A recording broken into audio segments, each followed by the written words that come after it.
Dans ce chapitre intitulé L'évolution de l'homme spirituel, l'auteur décrit la transition de l'esprit vers la conscience mentale. Cette évolution est unique et sans précédent, ce qui pose des défis car il n'y a pas de repère pour la comprendre. Tout d'abord, l'auteur fait une analogie entre l'émergence de l'esprit et celle de la pensée dans la vie. Au départ, la pensée est indissociable de la vie, mais une fois qu'elle se développe, elle s'organise et se distingue de la vie. De même, l'esprit émerge progressivement de la conscience mentale, se détache de celle-ci et commence à façonner la vie et le corps à sa propre image. Dans la plupart de l'humanité, cette transition est encore en cours et se traduit par une volonté de prendre soin du corps, de s'alimenter correctement et de se conformer à des valeurs morales. Mais il reste encore une part importante de l'humanité qui n'a pas encore pleinement intégré la dimension mentale dans sa vie, et l'esprit lutte pour trouver sa place. Dans les parties de l'humanité où l'esprit a déjà atteint un certain niveau de développement, l'émergence de la spiritualité se produit selon un schéma similaire. Au début, l'esprit est si mélangé à l'activité mentale qu'il est difficile de le distinguer. Mais petit à petit, on commence à prendre conscience de quelque chose en soi qui n'est ni le mental, ni les émotions, ni le corps, c'est alors le début d'une connexion avec le spirituel. Cette connexion évolue ensuite progressivement, permettant d'atteindre des niveaux plus élevés de perception intuitive, d'ouverture universelle et même de transcendance. L'esprit devient un soutien, offrant force, guidance et inspiration dans la vie quotidienne, puis commence à exercer une influence sur les pensées et les émotions, entraînant des changements profonds. Finalement, l'esprit peut transformer complètement le mental, la vie et le corps, devenant un instrument de l'esprit lui-même. Cependant, il est important de distinguer entre ce qui est réellement spirituel et ce qui peut être confondu comme tel, notamment les aspects moraux ou émotionnels qui sont souvent considérés à tort comme spirituels. L'auteur souligne que beaucoup de l'humanité est enfermée dans cette confusion et que de nombreuses pratiques religieuses sont piégées dans cette dimension. Le processus d'évolution spirituelle de l'humanité est décrit par Sri Aurobindo comme se déroulant en plusieurs étapes. La première étape est celle où l'individu prend conscience de son âme comme quelque chose de supérieur à son esprit et à sa vie normale. Cependant, cette conscience n'est pas encore claire, il n'y a qu'un sentiment de ses effets sur sa nature.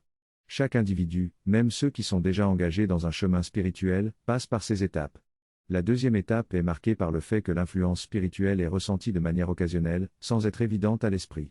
Des moments de calme, de clarté et d'élévation peuvent être perçus, mais sans une compréhension claire de ce qu'est l'état spirituel.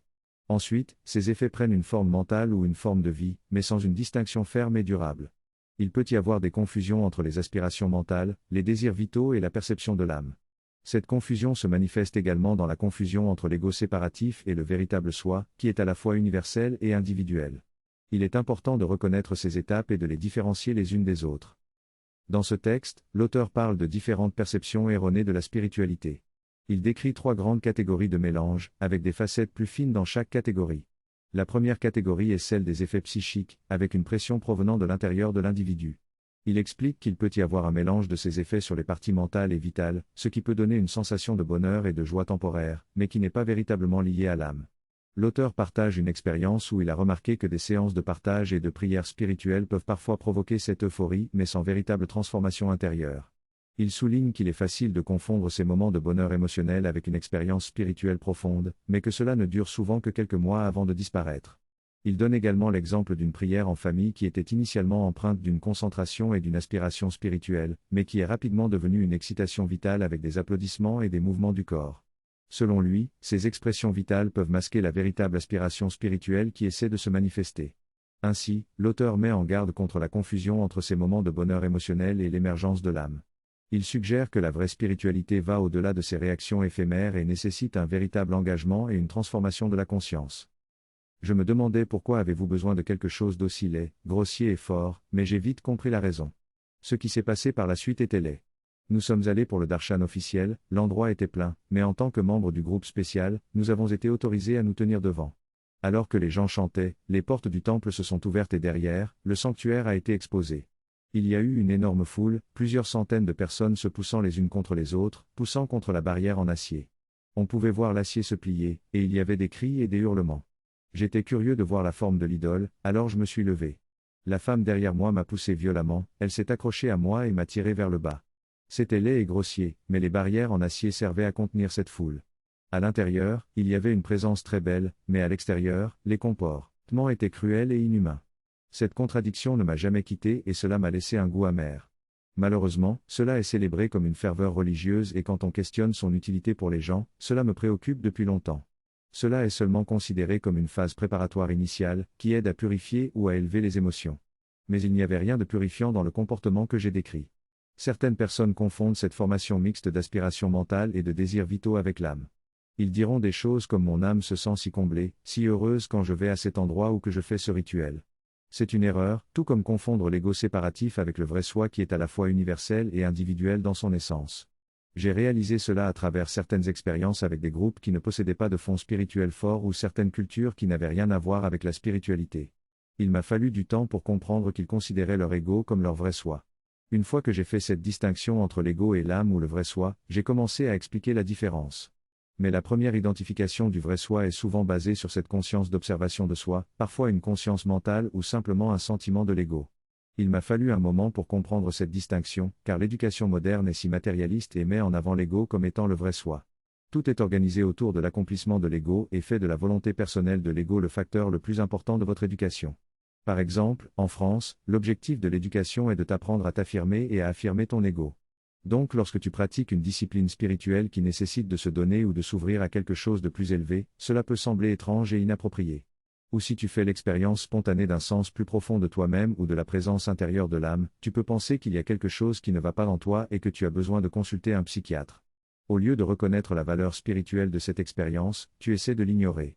Une expérience que j'ai partagée auparavant est lorsque j'étais à Hong Kong dans une université et que j'ai discuté avec le responsable d'un département d'informatique, nous ne nous attendions pas à parler de spiritualité, et pourtant l'homme parlait de ses projets avec une telle passion, qu'il y avait une dimension presque spirituelle dans ce qu'il disait.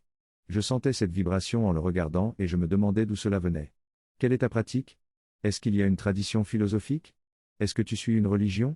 Il a finalement avoué qu'il n'y avait rien de tout cela. Et j'ai dû lui demander d'où lui venait cette passion. Il était gêné et puis il a dit qu'un jour, à la fin de son adolescence, il s'est réveillé, avec une expérience incroyable, comme si tout l'univers était vivant et rempli d'amour, et que chaque objet et chaque personne répandait de l'amour envers lui. Cette expérience lui était restée très profondément gravée. Dans ce passage, l'auteur parle de l'expérience d'une personne qui a connu un état de profonde connexion et d'amour envers tout et tout le monde, mais qui a ensuite été diagnostiquée et traitée par un psychiatre. L'auteur souligne l'importance de ne pas confondre l'ego avec le soi véritable, et critique l'idée répandue selon laquelle faire le bien dans le monde est suffisant pour atteindre la spiritualité. Il mentionne le cas de Mahatma Gandhi, qui était considéré comme un grand saule et un exemple de pureté morale, alors qu'en réalité, sa philosophie était basée sur la souffrance comme moyen d'atteindre la pureté. L'auteur souligne également les conséquences négatives de cette perversion du vocabulaire spirituel, notamment dans des cas comme celui de Hitler. Dans ce passage, l'auteur discute du concept de spiritualité et de la confusion qui l'entoure. Il remet en question les idées courantes selon lesquelles le fait de faire des bonnes actions ou de s'engager dans des œuvres sociales fait de quelqu'un un être spirituel. L'auteur souligne que l'altruisme peut souvent être motivé par l'égoïsme caché ou l'intérêt personnel, comme l'ouverture d'un orphelinat pour exploiter les orphelins comme main-d'œuvre gratuite. L'auteur soutient que la spiritualité ne réside pas dans les actes extérieurs, mais plutôt dans une connexion profonde avec le divin ou une véritable recherche de la connaissance spirituelle. Il souligne que la confusion et la vagueness autour du concept de spiritualité sont inévitables au début du chemin de l'évolution spirituelle, lorsque l'ignorance est la norme. L'auteur met en garde contre le fait de confondre l'altruisme et les actions sociales avec la spiritualité véritable. Il rappelle que la spiritualité est un cheminement intérieur qui nécessite une recherche sincère et une compréhension claire. En conclusion, l'auteur souligne l'importance de distinguer les actes altruistes de la vraie spiritualité et encourage à aller au-delà des apparences et des illusions pour trouver la véritable essence spirituelle. L'auteur mentionne un ashram qui a été mis sur la carte touristique, ce qui a entraîné l'afflux de nombreux visiteurs, principalement des touristes qui arrêtaient là pour aller aux toilettes. Cependant, cette popularité a également entraîné une dilution de l'expérience spirituelle véritable de l'ashram. L'auteur critique également la tendance de certaines personnes à vouloir faire quelque chose sans avoir une expérience ou une connaissance claire de ce qu'elles veulent accomplir. L'auteur souligne l'importance d'une expérience calme et d'une connaissance claire pour éviter ces distorsions et rétablir une vision spirituelle plus pure. Le texte parle de l'importance de la connaissance et de la formation appropriée dans le domaine spirituel. L'auteur souligne qu'il est essentiel de s'engager dans une pratique spirituelle authentique plutôt que de se laisser entraîner par des enseignements mixtes et des pratiques superficielles. L'auteur cite l'exemple de certains enseignants spirituels, tels que Acharya Rajneesh, Osho, qui ont attiré beaucoup de disciples avec leurs histoires et leurs divertissements, mais dont les pratiques étaient fondamentalement imparfaites et confuses. L'auteur met en garde contre la confusion créée par ce genre d'enseignements, qui peuvent éloigner les personnes de leur véritable aspiration spirituelle. En revanche, l'auteur mentionne des exemples de maîtres spirituels authentiques, tels que Paramahansa et Yogananda, qui ont réussi à transmettre une compréhension plus profonde et authentique du cheminement spirituel. Ces enseignants s'appuient sur des fondements solides et leurs enseignements favorisent une véritable prise de conscience de soi et de la présence spirituelle. L'auteur souligne également que la recherche de miracles et de phénomènes extraordinaires ne garantit pas la croissance spirituelle. Il explique que les miracles peuvent être produits par des personnes qui n'ont pas nécessairement une base spirituelle solide, et que les véritables enseignements spirituels se distinguent par leur capacité à éveiller une compréhension profonde de soi et de la réalité spirituelle. En conclusion, l'auteur incite les lecteurs à se méfier des enseignements et des pratiques spirituelles superficielles, et à rechercher des enseignants et des mouvements qui offrent une connaissance authentique et une véritable croissance spirituelle. La mère a insisté sur le fait qu'elle ne contacterait jamais les gens par l'écriture automatique, les channelings ou les pendules, car toutes ces méthodes peuvent être imitées par des êtres des mondes inférieurs. Elle a affirmé qu'elle ne communiquerait qu'à travers leur centre psychique, qui ne peut pas être imité. Pour établir ce contact, il faut aller au-delà des émotions et des pensées, et prendre conscience de la présence plus profonde de l'âme. Seule la pureté et le calme de cette présence permettent de recevoir une véritable guidance. La mère met également en garde contre les fausses perceptions qui peuvent se produire lorsqu'on se rend au samadhi, soulignant qu'il est facile de s'en faire imposer par des êtres malveillants. Elle déclare que ces mixtures sont dues au manque d'expérience claire et de connaissances acquises. Elle explique que les premiers effets de la perception ou de l'évolution spirituelle sont souvent incomplets et provisoires, mais qu'ils ne doivent pas être rejetés. Toutefois, ils empêchent une véritable compréhension. La spiritualité n'est pas une haute intellectualité, un idéalisme, une pureté morale, une religiosité ou une exaltation émotionnelle. Ce ne sont pas des croyances mentales, des aspirations émotionnelles, des formules religieuses ou éthiques, ni des réalisations et expériences spirituelles. Bien qu'ils soient précieux pour l'évolution mentale et la purification, ils appartiennent encore à l'évolution mentale qui est incomplète. La spiritualité et l'intellectualité sont deux approches différentes. L'intellectualité se concentre sur l'explication et l'interprétation de textes sacrés, tandis que la spiritualité invite à une expérience intérieure directe. Lors d'un événement sur le Bhagavad Gita, un swami respecté affirme que son propre livre est le meilleur, soulignant ainsi le problème de l'influence et des limites des enseignements intellectuels transmis de génération en génération. L'auteur souligne que ces lignées intellectuelles ont tendance à décliner dans leur contenu spirituel et ont besoin d'être régénérées par des personnes qui font revivre la dimension spirituelle. L'auteur partage ensuite sa propre perspective, suggérant que la véritable signification des textes sacrés doit être recherchée à partir d'une expérience intime de la présence divine en soi. L'auteur critique également une approche exclusivement intellectuelle de la spiritualité qui consiste à étudier les Écritures sans pratique méditative. Il explique que l'intellectualité peut être une préparation utile pour orienter l'esprit vers une compréhension plus profonde, mais qu'elle ne doit pas être confondue avec une véritable expérience spirituelle. Enfin, l'auteur donne l'exemple d'un étudiant qui, en suivant un cours intellectuel sur la vie divine, commence à se sentir mal à l'aise car il réalise que l'approche purement logique ne permet pas de saisir la profondeur spirituelle des textes. Lorsqu'il a écrit à sa mère, le protagoniste a exprimé son désenchantement par rapport à ses études. Il affirmait que les arguments avancés en classe étaient évidents et qu'il aurait pu les comprendre par lui-même. Sa mère, contrariée par cette lettre, a décidé de retirer son fils de l'école et de le laisser étudier seul. Cependant, cette expérience a ouvert des dimensions plus profondes pour le protagoniste et a finalement restauré son respect. L'auteur souligne que la compréhension intellectuelle est utile pour discipliner l'esprit, mais elle ne constitue pas la spiritualité. L'idéalisme, l'éthique et la pureté morale sont des éléments préparatoires, mais ils ne suffisent pas à atteindre l'expérience spirituelle. La pureté véritable émerge de l'intérieur et ne peut être obtenue par des efforts volontaires ou des pratiques externes. En fin de compte, toutes ces méthodes échouent dans leur quête de spiritualité. La spiritualité et la purification ne peuvent pas être réduites à des approches mathématiques ou à des formules éthiques ou morales. Elles vont au-delà des règles et des pratiques externes. La présence spirituelle profonde peut dissoudre facilement les pensées et les karmas négatifs. En ramenant l'âme et le divin, il devient possible de libérer l'énergie négative et de la transformer en énergie positive. La purification ne peut se faire que lorsque la conscience spirituelle intérieure remplit et purifie de l'intérieur, rejetant ainsi tout ce qui lui est opposé. La vraie pureté ne consiste pas à créer des barrières qui excluent le monde, mais à rester imperméable aux passions et aux influences négatives. La spiritualité n'est pas non plus une religiosité extérieure ni un enthousiasme émotionnel fervent. Les pratiques religieuses centrées sur les émotions peuvent être un terrain propice aux entités vitales, mais ne sont pas nécessairement spirituelles. Il est important de séparer le vital de la conscience psychique dans notre engagement spirituel. Dans l'ashram, Mère a explicitement interdit les mouvements corporels excessifs et les danses vitales lors des pratiques spirituelles, mettant l'accent sur le contact psychique et la manifestation de l'âme. L'aspiration spirituelle, exprimée à travers une forme vitale, est utile pour purifier la vitalité et la mettre au service du divin. Cependant, cela peut entraîner la perte du contact avec la sensibilité psychique plus profonde. Il est donc important de choisir de construire cette connexion psychique en premier lieu, car c'est la manière la plus simple d'accéder à la spiritualité. L'influence de l'âme, symbolisée par le signe, est capable de distinguer instantanément ce qui est pur dans tout mélange. Les croyances mentales, les aspirations émotionnelles et les règles de conduite ne sont pas des accomplissements spirituels. Il est important de reconnaître cela, car trop souvent ces choses sont valorisées, alors qu'elles ne sont que des réalisations morales, disciplinaires ou intellectuelles. Si une personne possède ces accomplissements mais n'a pas cultivé une base spirituelle, elle sera incapable de véritablement entrer dans une pratique spirituelle. Dans cette discussion, il est souligné que la véritable spiritualité consiste à se tourner vers la réalité intérieure de notre être, au-delà du mental, de la vie et du corps. C'est une aspiration intérieure à connaître, ressentir et être cette réalité, à être en communion et en union avec elle. Cette communion et union entraînent une transformation de tout notre être, un nouveau devenir, une nouvelle nature. La mère, fondatrice de l'école de l'ashram, avait pour objectif d'aider les enfants à devenir des êtres humains droits, honnêtes et transparents. Elle ne voulait pas imposer de règles ou de routines, car cela aurait créé une auto-duperie. Elle préférait que les enfants soient complètement honnêtes avec eux-mêmes, même s'ils étaient grossiers ou impolis. Elle pouvait alors travailler sur leur matière brute et les élever spirituellement. Il est souligné que les pratiques et les méthodes peuvent parfois conduire à une fausse impression de développement spirituel, car elles peuvent créer une illusion de progrès. Au contraire, il est recommandé d'aller vers le divin avec une transparence totale, sans jugement de ce qui est bon ou mauvais en nous.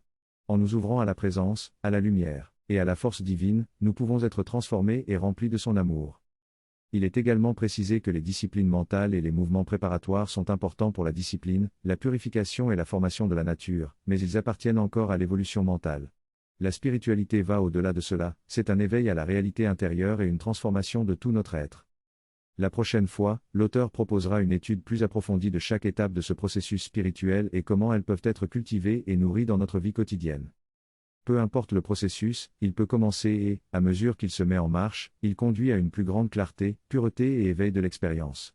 Cela nous complète, c'est pourquoi nous continuerons le vendredi qui sera dans un mois. Je serai absent le dimanche qui suit le mois.